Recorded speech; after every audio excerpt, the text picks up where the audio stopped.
Hello students, this is Prachi. Welcome to our channel. आज हम करने वाले हैं क्लास 11th का physics chapter 10 that is mechanical properties of fluids. तो इस चैप्टर में हम बेसिकली बात करेंगे फ्लूइड्स के बारे में। तो क्या होते हैं फ्लूइड्स? तो हमने 9th स्टैंडर्ड में 3 स्टेट्स ऑफ मैटर पढ़ रखी हैं। First solid, second liquid, third gases. तो इन तीनों में से किनको हम फ्लूइड्स कहते हैं? तो ये जो लिक्विड्स और जो गैसेस होती हैं ये बोथ फ्लूइड्स में आती हैं। क्यों? क्योंकि फ्लूइड्स का मतलब होता है जिसके अंदर प्रॉपर्टी होती है फ्लो होने की। फ्लो मतलब कि बहने की। तो अगर मैं सॉलिड की बात करती हूँ तो मान लो मैंने अगर इस पेज पे ऐसे रख दिया है कोई एक सॉलिड, ठीक है, क्या इसके पार्टिकल्स बह गए हैं? ऐसे नहीं बहे, है ना। लेकिन अगर मैं यहीं पर ही पेज पर कोई पानी लेकर आती हूँ तो पानी क्या करेगा? एकदम फैल जाएगा, बह जाएगा। सिमिलरली अगर गैसेस में मैं कोई स्प्रे करती हूँ तो वो भी फैल जाएगा, राइट। तो इसी वजह से हम इनको बोलते हैं फ्लूइड्स और ये फ्लूइड नहीं होते हैं। तो अगर मैं इसको माइक्रोस्कोपिक लेवल पे अगर आपको विजुलाइज करवाऊँ तो ये कह सकते हैं कि ये रहे सॉलिड, ये रहे सॉलिड के पार्टिकल्स,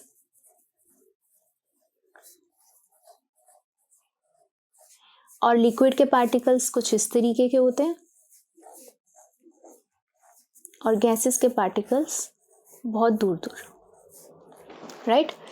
तो अगर मैं आपको कहती हूँ कि मान लो ये एक सॉलिड है, इसको मैंने किसी एक सरफेस पे रखा हुआ है, ठीक है। जैसे कि इस कैप की बात मैं कर रही थी, तो कैप यहाँ पे हमने साइड पे रखी हुई है। तो कैप क्या यहाँ पे जैसे कैप रखी हुई है तो क्या कैप के पार्टिकल्स ऐसे बह जाएंगे? नहीं। क्यों? क्योंकि इसके ऊपर किस टाइप का फोर्स लग रहा है? इसके ऊपर दो टाइप के फोर्सेस लग रहे हैं। पहला कि इसके जो पार्टिकल्स हैं वो क्या है, नीचे की तरफ इनको फोर्स लग रहा है, ग्रेविटेशनल फोर्स लग रहा है नीचे की तरफ, ठीक है। तो मैं इसको अलग से बना देती हूँ कि ये रहा सॉलिड का पार्टिकल, ठीक है, ये एक और रहा सॉलिड का पार्टिकल, ये एक और रहा, ओके। अब इसके पार्टिकल्स को कैसे फोर्स लग रहा है? एक तो नीचे की तरफ लग रहा है, ठीक है, ग्रेविटेशनल फोर्स लग रहा है। दूसरा कौन सा फोर्स लग रहा है?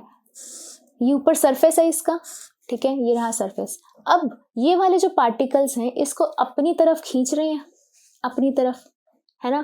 क्यों अपनी तरफ खींच रहे हैं? कि भाई तू ऐसे बहेगा नहीं, तो हमारे साथ अटैच होके रहेगा, ठीक है। यहाँ के पार्टिकल्स को भी ये इधर की तरफ खींच रहा है, या फिर नीचे ग्रेविटेशनल फोर्स लग रहा है कि तू हमारे पास ही रहेगा, ऐसे बहना नहीं है, नहीं तो तू फ्लूइड्स में आ जाएगा, है ना। लेकिन तू क्या है? सॉलिड है, तो इसीलिए क्या लगेगा? ये इस साइड भी फोर्स लगेगा। तो यानी कि यहाँ पर दो टाइप के फोर्स लगे, एक तो ग्रेविटेशनल और एक जब ये इस तरीके का फोर्स, ये जो मैंने ब्लैक से मार्क किया है, इस तरीके का फोर्स जो सरफेस के पैरेलल है। तो आप देख सकते हो कि ये सरफेस के पैरेलल जो फोर्सेस लग रहे हैं, इन फोर्सेस को हम टेंजेंशियल फोर्स कहते हैं, और जो सरफेस के परपेंडिकुलर लगते हैं उन्हें हम ग्रेविटेशनल, यहाँ पे ग्रेविटेशनल फोर्स हो जाएगा, ठीक है। तो यानी कि इसके पास दो टाइप के फोर्सेस हो गए। फर्स्ट हो गया ग्रेविटेशनल फोर्स,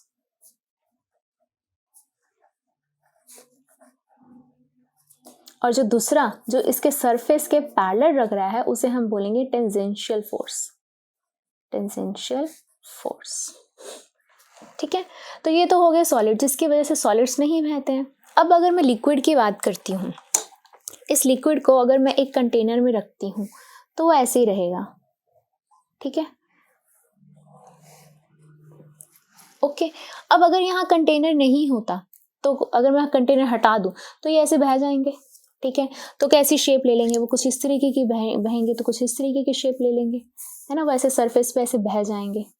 तो इसका क्या मतलब है? इसका मतलब ये है कि इनके पार्टिकल्स को किस तरीके का फोर्स लग रहा है। ये रहे इसके मान लो पार्टिकल्स हैं, ठीक है। एक तो फोर्स लग ही रहा है, दैट इज ग्रेविटेशनल फोर्स जो नीचे की तरफ लग रहा है, और एक ये फोर्स लग रहा है इनको आउटवर्ड, ऐसे बाहर की तरफ, है ना। This is also perpendicular to the surface. यहाँ के पार्टिकल्स को कैसे लग रहा है? Perpendicular to the surface. ये सरफेस के परपेंडिकुलर, ये सरफेस के परपेंडिकुलर, यहाँ पर ये नीचे की तरफ ग्रेविटेशनल, ये सरफेस के परपेंडिकुलर, ठीक है।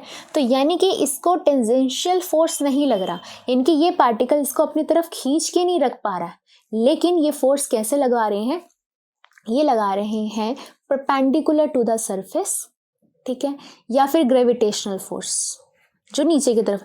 अब आप देख सकते हो जो नीचे की तरफ एक ग्रेविटेशन लग रहा है वो भी तो परपेंडिकुलर टू द सरफेस ही है, राइट। तो यानी कि लिक्विड के पास सिर्फ और सिर्फ कौन सा फोर्स होता है, ग्रेविटेशनल फोर्स होता है, no tangential force, only gravitational force is present, no tangential force. अगर टेंजेंशियल फोर्स होता तो इसके पार्टिकल्स भी तो आपस में से जुड़ के रहते, राइट, वो तो नहीं ऐसे बह जाते। यहाँ पर क्या हो रहा है, ये पार्टिकल्स इधर की तरफ इसको फोर्स लगा रहे हैं और वो ऐसे बह रहे हैं, ऐसे ऐसे आ जाएंगे, ऐसे ऐसे बह जाएंगे। तो यानी कि इन शॉर्ट मैं ये कह सकती हूँ कि लिक्विड्स में फोर्सेस परपेंडिकुलर टू सरफेस लगती है। सेम विद गैसेस, गैसेस के पार्टिकल्स भी आउटफ्लो करेंगे, ठीक है, which is perpendicular to the surface, gravitation which is perpendicular to the surface, लेकिन no tangential force. Tangential force होता तो वो इकट्ठे रहते, वो नहीं है, ठीक है। तो ये थी सबसे पहले तो फ्लूइड्स के बारे में कि इनके पार्टिकल्स के पास किस टाइप का फोर्स होता है। जो यहाँ पर हमने एक चीज़ नोटिस करी कि इसके जो पार्टिकल्स होते हैं वो हमेशा perpendicular to the surface force लगाते हैं, ठीक है। अब इसी से ही रिलेटेड हम इसकी कुछ और प्रॉपर्टीज़ के बारे में बात करेंगे। सबसे पहले तो हम बात करते हैं कि कैसे अगर कोई भी पार्टिकल किसी एक सरफेस पे यानी कि कंटेनर की वॉल के ऊपर फोर्स अप्लाई कर रहा है तो वहाँ कोई ना कोई प्रेशर एक्सर्ट हो जाएगा, है ना। हमने 9th स्टैंडर्ड में पढ़ रखा है प्रेशर के बारे में कि क्या होता है कि जब हम कभी भी फोर्स लगाते हैं किसी भी एक एरिया के ऊपर तो वहाँ पे प्रेशर एक्सर्ट होता है। तो हम डिस्कस करते हैं अबाउट प्रेशर। तो प्रेशर क्या होता है, प्रेशर एक पॉइंट पे ऑन अ सरफेस वो होता है कि जिसे हम बोलते हैं thrust acting normally per unit area around that point. मतलब क्या हुआ, थ्रस्ट क्या होता है, थ्रस्ट एक तरीके से आप कह सकते हो परपेंडिकुलर फोर्स या नॉर्मल फोर्स। तो अगर मैं इसका फॉर्मूला लिखने की कोशिश करूं तो ये होता है pressure is equal to thrust upon area. Thrust is a kind of force which is acting perpendicularly, so force upon area आप लिख सकते हो। ये आ गया आपका प्रेशर का फॉर्मूला कि किसी एक सरफेस पे अगर हम कोई फोर्स लगा रहे हैं, परपेंडिकुलरली फोर्स लग रहा है और किसी एक पर्टिकुलर एरिया पे लग रहा है तो हम कहेंगे उस जगह पर एक क्या क्रिएट हो चुका है, प्रेशर क्रिएट हो चुका है, ठीक है। अब इसको आप ऐसे भी समझ सकते हो, मान लो अब ये जो शीट है इसको मैं प्रेस कर रही हूँ, ठीक है, फोर्स लगा रही हूँ इसके ऊपर और उतना ही फोर्स जितने फोर्स से मैं इसको दबा रही हूँ उतने ही फोर्स से मैं एक वॉल को प्रेस करती हूँ, एक बड़ी सी दीवार को प्रेस करती हूँ। अब आप बताओ कि प्रेशर इसके ऊपर ज़्यादा एक्सर्ट होगा मेरे दबाने से या फिर वॉल के ऊपर ज़्यादा एक्सर्ट होगा? जस्ट गेस करिए, सिंपल सी बात है, हमें लग रहा है यहाँ पे होगा ऑब्वियसली। क्यों? क्योंकि ये छोटा सा पोर्शन है, यहाँ पे मैं थोड़ा सा भी दबाऊंगी तो ये ज़्यादा दब जाएगा, वॉल को मैं दबाऊंगी तो वो इतनी ज़्यादा नहीं दब पाएगी। अगर मैं इस चीज़ को फॉर्मूले से समझने की कोशिश करूँ तो आप देख सकते हो कि जो प्रेशर होता है वो इन्वर्सली प्रोपोर्शनल है एरिया के, यानी कि अगर एरिया बढ़ेगा तो प्रेशर कम एक्सर्ट होगा, एरिया अगर हमारा कम होगा तो प्रेशर हमारा ज़्यादा होगा। इसको आप कैसे समझ सकते हो, एग्जाम्पल देखो, मान लो मेरे पास ये कुछ एक प्लास्टिक की कोई चीज़ है, इसको मुझे कट करना है, ठीक है, तो मैं इसको ऐसे कट कर सकती हूँ, ये देखो मैं सारा दिन लगी रहूँगी, कुछ होगा इससे? कुछ भी नहीं होगा। ऑन द अदर हैंड अगर मैं नाइफ ला के इसको कट करने की कोशिश करती हूँ तो वो हो जाएगा कट। क्यों? क्योंकि इसका देखो इसका एरिया जो है वो बड़ा है ना, और अगर मैं नाइफ से इसको कट करती हूँ तो नाइफ की जो एज होगी वो कितनी शार्प होगी, तो शार्प एज यानी कि कम एरिया मतलब कि प्रेशर ज़्यादा और वो इजीली कट हो जाएगा। तो एग्जाम्पल हमने नाइफ का लिया, हम आयरन नेल का भी ले सकते हैं कि जो आयरन नेल होता है यानी कि कील जो होता है उसकी जो टिप होती है वो बहुत शार्प होती है। अब जैसे इसी का एग्जाम्पल ले लो, इसकी टिप है, अगर मैं इस चीज़ को यहाँ से दबा के ऐसे करने की कोशिश करूँगी तो यहाँ पे होल हो जाएगा। ऑन द अदर हैंड अगर मैं इसको ऐसे करके अगर करने की कोशिश करूँगी तो यहाँ पे होल नहीं कर पाएगा वो, इसका एरिया ज़्यादा तो प्रेशर कम लगेगा, इसका एरिया कम है तो यहाँ प्रेशर ज़्यादा लगेगा तो होल हो जाएगा। तो इस तरीके से एरिया कम तो प्रेशर क्या होता है, ज़्यादा होता है, ठीक है। इसी को आप ऐसे भी समझ सकते हो कि हमने 9th स्टैंडर्ड में भी पढ़ा था कि सैंडी सरफेसेस पे डेजर्ट एरियाज में कैमल ही चलते हैं, है ना। क्यों? क्योंकि कैमल के जो फुट होते हैं वो बहुत बड़े बड़े होते हैं। अब बहुत बड़े, एरिया बहुत ज़्यादा है, तो सैंड के ऊपर प्रेशर कम लगता है और वो इजीली वॉक कर पाते हैं। घोड़े तो नहीं दौड़ते सैंड पे, है ना। क्यों? क्योंकि उनके छोटे छोटे फीट हैं, एरिया बहुत कम है, वो धंस जाएंगे वहीं पर ही। इसीलिए कैमल जो होते हैं वो डिजर्ट एरिया में कामयाब है, वो वहीं पर चलते हैं। तो इस तरीके से हमने प्रेशर पढ़ा, ठीक है। अब सेम बात अगर मैं इसकी एसआई यूनिट की करती हूँ, ठीक है, फिर डायमेंशंस की करते हैं और फिर हम आते हैं कि प्रेशर्स जो होते हैं ये हमारे फ्लूइड्स पे कैसे आते हैं। तो सबसे पहले अगर मैं इसकी एसआई यूनिट की बात करूँ तो फोर्स क्या है इसका, न्यूटन, और एरिया क्या होगा, मीटर स्क्वायर। तो एसआई यूनिट जो हो गई प्रेशर की वो क्या हो जाएगी, newton per metre square, newton per metre square, और it is known as pascal, that is PA. इसको हम डिनोट करते हैं पीए से, पास्कल से, ठीक है। अगर मैं इसके डायमेंशंस की बात करती हूँ तो डायमेंशंस क्या होंगी, डायमेंशंस में देखो फोर्स की क्या होती है, M L T minus two, नीचे एरिया, एरिया क्या होता है, एल स्क्वायर, ठीक है। एक से एक कैंसिल हो गया तो ये आ गया एम, एल एक बचा है तो ये ऊपर चला जाएगा एम, और एक एल बचा तो एक एल ऊपर चला जाएगा -1, और यहाँ पे बच गया -2। तो ये हो गई डायमेंशंस ऑफ प्रेशर। अब ये तो बात हो गई आपकी सारी प्रेशर की। अब हम बात करते हैं प्रेशर इन फ्लूइड्स की। फ्लूइड्स में हम प्रेशर को कैसे देखते हैं। तो अब हम यहाँ पर कुछ एक ऐसी डिवाइस की बात करेंगे जैसे जो हमारी हेल्प करती है फ्लूइड्स में प्रेशर को मेजर करने के लिए। फ्लूइड जैसे कि गैस है, तो गैस जो है वो बहुत इजी रह जाएगा प्रेशर को कैलकुलेट करने के लिए, मेजर करने के लिए। जैसे कि मान लो ये एक बहुत बड़ा सा बलून है, ठीक है। इस बलून के अंदर हवा भरी हुई है, ठीक है, गैसेस भरी हुई हैं। तो क्या किया, इसको इतने से पोर्शन में, मान लो इतने से पोर्शन में इतना सा एरिया लिया और इसको छेद कर दिया, और यहाँ से अब जो हवा है या जो गैस है वो कैसे फुर करके बाहर निकलेगी, है ना। मान लो ऐसे करके बाहर निकली, तो यहाँ पे हमने एक डिवाइस लगा दी। दिस डिवाइस, इसको हम बोल सकते हैं प्रेशर मेजरिंग डिवाइस, ठीक है। तो यहाँ हमने वो एक डिवाइस लगा दी है, डिवाइस। अब ये डिवाइस कैसे वर्क करती है, सबसे पहले तो ये देखो। अभी जो डिवाइस है इसे हम बोलेंगे प्रेशर मेजरिंग डिवाइस, प्रेशर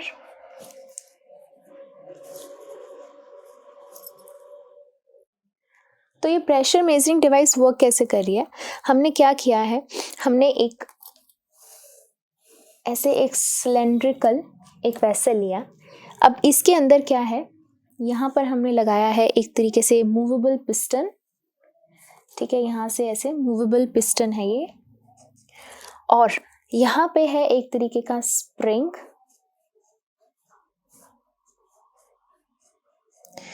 ठीक है। और इस तरीके से ये मेजरमेंट रहेगा।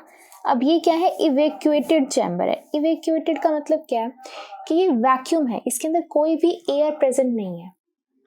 तो क्या हो रहा है एक्चुअल में, यहाँ पे फोर्स लग रहा है, ठीक है। कितने फोर्स से कोई इसके ऊपर फ्लूइड गिरता है, चाहे वो लिक्विड गिरे चाहे वो गैसेस गिरे, कितने फोर्स से गिर रहा है और कितने एरिया पे गिर रहा है, ये रहा एरिया, ठीक है। इसको आप ऐसे मान लीजिए, ये है area, this is the area, ठीक है। इतने एरिया पे फोर्स लग रहा है, और जैसे फोर्स लगेगा ये जो स्प्रिंग है ये क्या करेगा, दब जाएगा। ये मूवेबल पिस्टन है, यहाँ से दबेगा तो ये स्प्रिंग दबेगा, और यहाँ पे लगा हुआ है प्रेशर सेंसर। तो ये प्रेशर सेंसर सेंस कर लेगा कि भाई कितना प्रेशर अप्लाई हुआ है। यही सेम डिवाइस उठा के आप यहाँ पर लगा के इसको इमेजिन करने की कोशिश करो कि यहाँ से वो निकली, गैसेस निकली, और यहाँ पर उस पर फोर्स लगा, ये फोर्स, ये एरो, और अब यहाँ से इसी डिवाइस को यहाँ पे उठा के लगा दो। तो इस डिवाइस में अगर ऐसे फोर्स लगा है, कितने एरिया पे लगा है, पिस्टन दबा और यहाँ पे प्रेशर पता चल गया। सेम क्या किया, इतना सा होल यहाँ करा, यहाँ से ऐसे करके यहाँ निकालने की कोशिश करी, फिर इतना सा होल यहाँ किया, यहाँ से निकाला, यहाँ से निकालने की कोशिश करी, ऐसे ही एक होल यहाँ किया, यहाँ से निकालने की कोशिश करी, ठीक है। इस तरीके से इसके अंदर जो भी गैसेस थी उस पे से हमने बहुत जगह पर हल्के हल्के एरियाज पे होल करके वहाँ से जितने जितने फोर्स में गैसेस निकल रही थी उसको इस डिवाइस से मेजर किया, और प्रेशर देखा कि हर जगह पे प्रेशर कितना आ रहा है। And very interesting to know, हर जगह पे प्रेशर बिल्कुल सेम आ रहा था, हर जगह पे प्रेशर बिल्कुल सेम आ रहा था। जैसे कि मान लो यहाँ पर ये एरिया कम ज़्यादा था, ये मान लो फोर्स यहाँ पे F1 लग गया, एरिया A1 था, यहाँ फोर्स F2 लग गया, एरिया A2 था, फोर्स F3 लगा, एरिया A3 था, फोर्स F4, एरिया A4। तो एरिया कहीं कम है कहीं ज़्यादा है, यहाँ कम है यहाँ ज़्यादा है, ठीक है। फोर्स उसके अकॉर्डिंग है, कितने फोर्स से बाहर निकल रहा है। जब इन सब का रेशो देखा गया, यानी कि प्रेशर 1 देखा गया F1 अपॉन में A1, प्रेशर 2 देखा गया F2 अपॉन में A2, प्रेशर 3 देखा गया F3 अपॉन में A3 एंड प्रेशर 4 देखा गया F4 अपॉन में A4।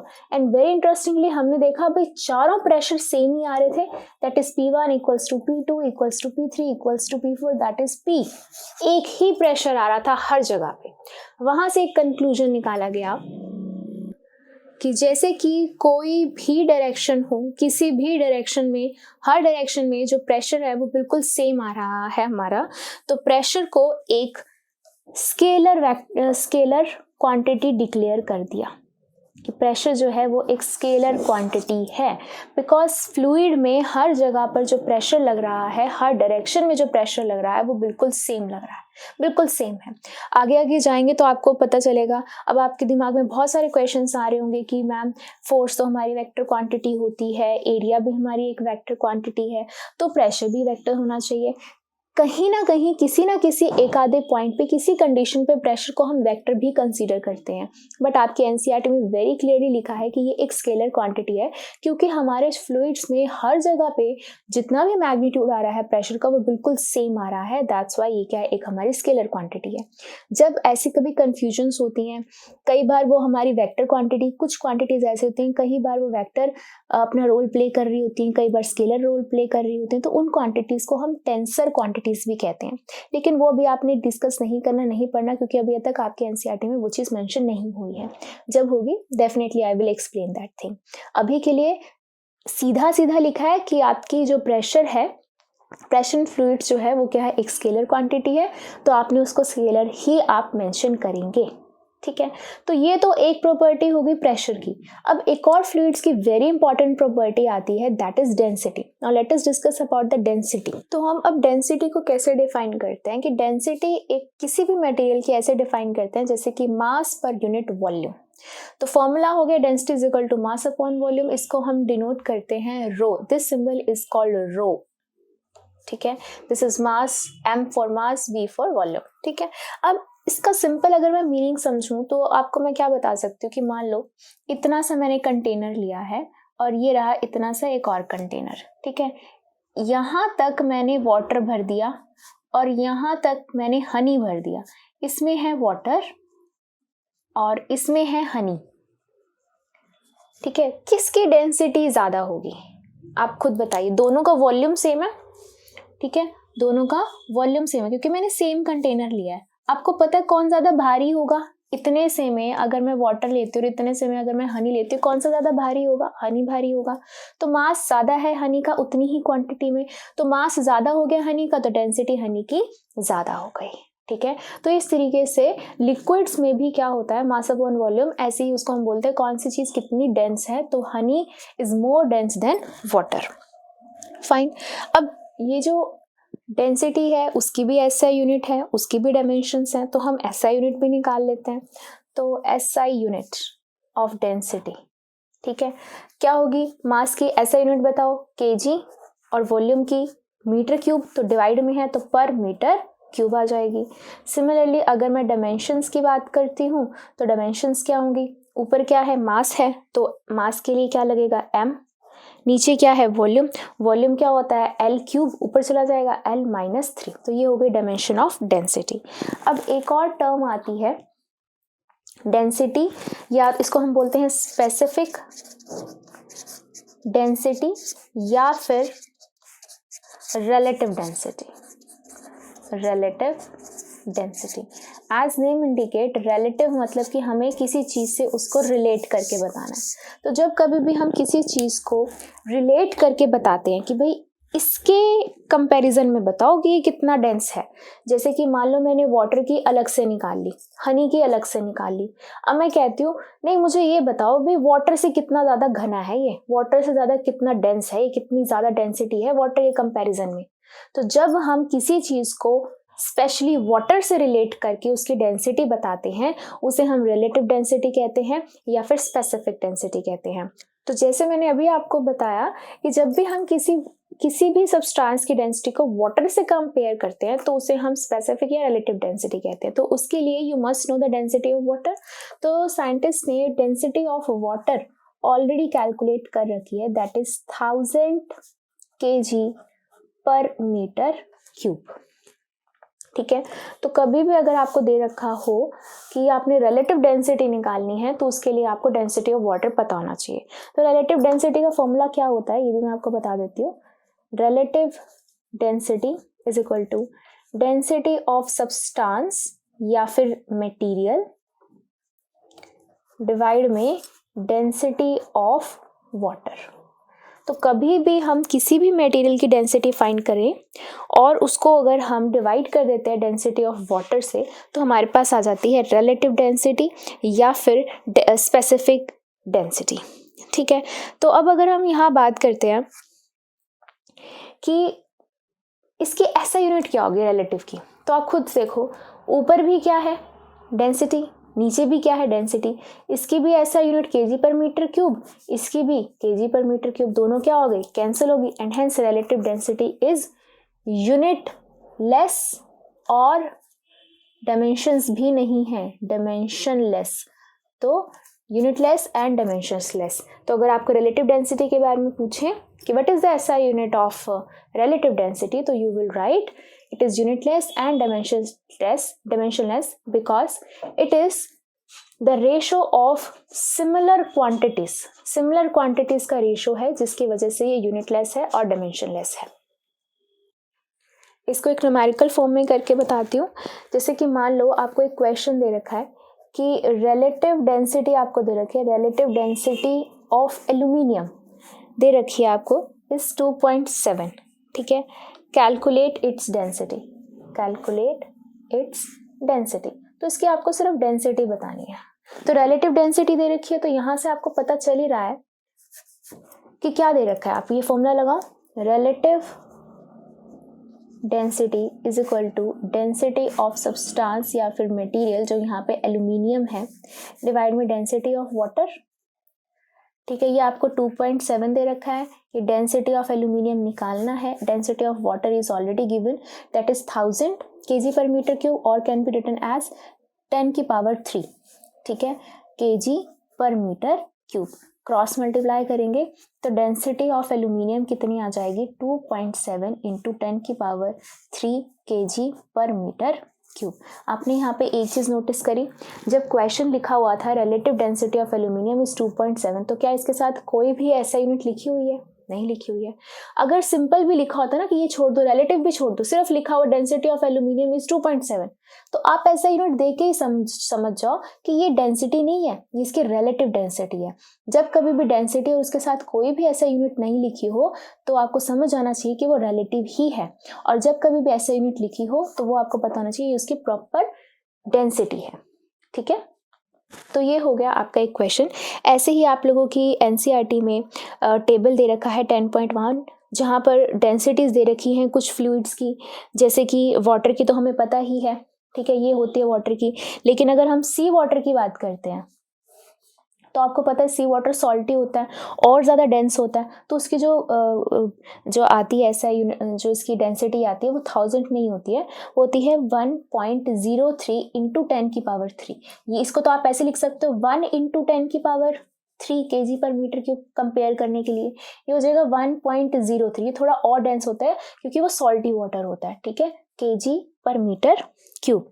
ऐसे ही और भी हैं, आप एयर में देखो तो एयर की डेंसिटी होती है सिर्फ 1.29। ठीक है, ओनली देखो 10⁻3 हट गया यहाँ से। ठीक है, ऐसे ही अगर आप मरकरी की लेते हो, ठीक है, ये सारे के सारे आपको आपके NCERT में एक पेज आपको दे रखा है, टेबल दे रखा है, वहाँ पर जाके बहुत सारी ऐसा इसकी डेंसिटीज़ आप देख सकते हो। मरकरी की होती है 13.6 × 10⁻³ ठीक है, थिक होती है बहुत, तो इस तरीके से ये आ जाएगा kg/m³, ये भी kg/m³, ठीक है। और भी बहुत सारी ऐसे ही आपको डेंसिटीज़ हैं, ये डेंसिटीज़ हैं, रिलेटिव डेंसिटीज़ नहीं है, क्योंकि आप इसके ऐसा यूनिट साथ में देख सकते हो, ठीक है। तो जैसे ही हमने फ्लूइड्स के बारे में, प्रेशर के बारे में बात करी, डेंसिटी के बारे में बात करी, ऐसे ही एक न्यूमेरिकल है आपकी बुक में, उसको एक बार डिस्कस करते हैं। तो ये एग्जाम्पल है 10.1, the two thigh bones femurs each of cross sectional area 10 cm² support the upper part of the human body of mass 40 kg। Estimate the average pressure sustained by the femurs. तो जो हमारी Thai bones हैं, ठीक है, तो to thigh bones हैं, तो मान लो एक तरीके से ये एक थाई बोन होगी, ये थाई बोन होगी, इसके ऊपर जो है ये रही बॉडी, जिसका जो वेट है वो कितना है, जो वेट है वो है 40 kg, है ना, 40 kg है। और इसका जो क्रॉस सेक्शनल एरिया है, जो क्रॉस सेक्शनल एरिया है वो कितना है, 10 cm²। तो 10 cm² की अगर हम बात करते हैं तो वो एक का है, लेकिन दो थाई बोन होती है, तो हम यहाँ पे लिख सकते हैं कि टोटल क्रॉस सेक्शनल एरिया, सबसे पहले तो total cross sectional area, total cross sectional area, तो 2 थाई बोन से तो 2 × 10 हो जाएगा, ये हो गया 20 cm², ठीक है, ये हो गया। लेकिन हम कुछ भी कैलकुलेट करते हैं वो ऐसा यूनिट्स में कैलकुलेट करते हैं, सेंटीमीटर तो हमें मीटर² में लेकर आना है, तो क्या करेंगे, इंटू 10 की पावर कितनी हो जाएगी, -4 मीटर², ठीक है। और क्या दे रखा है हमें, मास दे रखा है, मास कितना है आपके पास, 40 kg। क्या कैलकुलेट करना है, प्रेशर कैलकुलेट करना है। तो प्रेशर का फॉर्मूला अभी आपको बताया था, that is force upon area, कि कितना फोर्स लग रहा है और कितने एरिया पे लग रहा है, वेरी सिंपल, ठीक है। तो फोर्स, एरिया है हमारे पास, एरिया दे रखा है हमें, ओके, फोर्स निकालना है, तो फोर्स क्या होता है, फोर्स होता है mg, है ना, mass multiply by acceleration due to gravity, कितनी ग्रेविटी है, तो मास हमें दे रखा है 40, एक्सेलरेशन ड्यू टू ग्रेविटी या तो आप 9.8 ले सकते हो, या अगर आपने कैलकुलेशंस को इजी बना दो तो यू कैन टेक 10, तो ये हो जाएगा 400, और जब फोर्स आता है तो क्या लगता है, न्यूटन लगता है। तो फोर्स भी आ गया, एरिया भी है, तो पुट कर देते हैं, फोर्स अपॉन एरिया इज 20 × 10 की पावर -4, इसको इससे कैंसिल किया, ये आ गया 20, और ऊपर चला जाएगा तो 20 × 10 की पावर 4, माइनस था ऊपर जाके प्लस हो जाएगा, ये हो गया पास्कल। तो इतना प्रेशर जो है वो इसके ऊपर लगेगा, ठीक है। तो इतना प्रेशर इन थाई बोन्स के ऊपर क्रिएट हो रहा है। तो ये था आपका एग्जाम्पल 10.1। अब हमने फ्लूइड्स के बारे में डिस्कस किया है, प्रेशर के बारे में डिस्कस किया है, हमने डेंसिटी के बारे में डिस्कस किया। तो मैंने अभी जो आपको प्रेशर बताया था वो एक गैसियस फॉर्म में बताया था, है ना, कि गैसियस फॉर्म में ये रहा एक बलून, इसमें से प्रेशर निकाला, ठीक है, इसमें से प्रेशर निकाला, ठीक है। और हमने क्या नोटिस करा कि हर जगह पे जो प्रेशर आ रहा था वो बिल्कुल सेम आ रहा था। तो सेम चीज़ ना एक साइंटिस्ट थे, उन्होंने ये चीज़ नोटिस करी थी और उनका नाम था पास्कल, और उन्होंने ये चीज़ नोटिस करते हुए अपना लॉ दे दिया था, जिसे बोल दिया उन्होंने पास्कल्स लॉ, जिसको हम कवर करेंगे नेक्स्ट वीडियो में। So thank you, that's all for this video.